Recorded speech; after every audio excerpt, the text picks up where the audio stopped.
قصہ بنی اسرائیل کے ایک ظالم کا۔ یزید کاشی کہتے ہیں کہ بنی اسرائیل کے ظالموں میں ایک ظالم اپنے گھر میں بیٹھا ہوا اپنی بیوی کے ساتھ تخلیق کر رہا تھا۔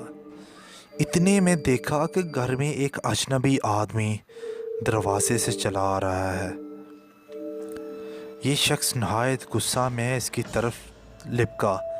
اس سے پوچھا کہ تو کون ہے اور گھر میں آنے کی تجھے کس نے اجازت دی؟ اس نے کہا مجھے اس کے گھر کے مالک نے اندر آنے کو کہا ہے، اور میں وہ شخص ہوں جس کو نہ کوئی روک سکتا ہے، نہ بادشاہوں کے پاس جانے کے لیے مجھے اجازت کی ضرورت ہے، نہ کسی ظالم کے دبدبے سے ڈرتا ہوں، نہ کسی مغرور تکبر کے پاس جانے سے مجھے کوئی چیز منع کرتی ہے۔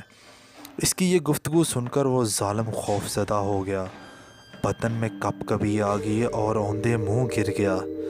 اس کے بعد نہایت عاجزی سے کہنے لگا، پھر تو آپ ملک الموت ہے۔ اس نے کہا، ہاں میں وہی ہوں۔ صاحبہ مکان نے کہا کہ آپ مجھے اتنی مہلت دیں کہ میں وصیت نامہ لکھ دوں۔ فرشتے نے کہا اس کا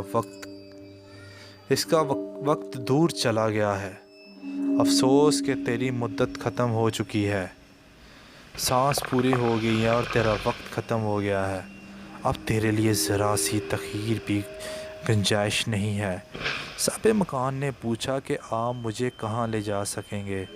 فرشتے نے کہا، تیرے اعمال جو آگے ہیں ان کے پاس لے جاؤں گا، جیسے عمل کیے ہوں گے ویسا ہی ٹھکانہ ملے گا، جس قسم کا گھر تو نے اس جہاں میں بنا رکھا ہوگا وہی تجھے ملے گا۔ اس نے کہا کہ میں نے تو نیک اعمال کچھ بھی نہیں کیے، نہ کوئی عمدہ گھر اپنے لیے اب تک بنا رکھا ہے۔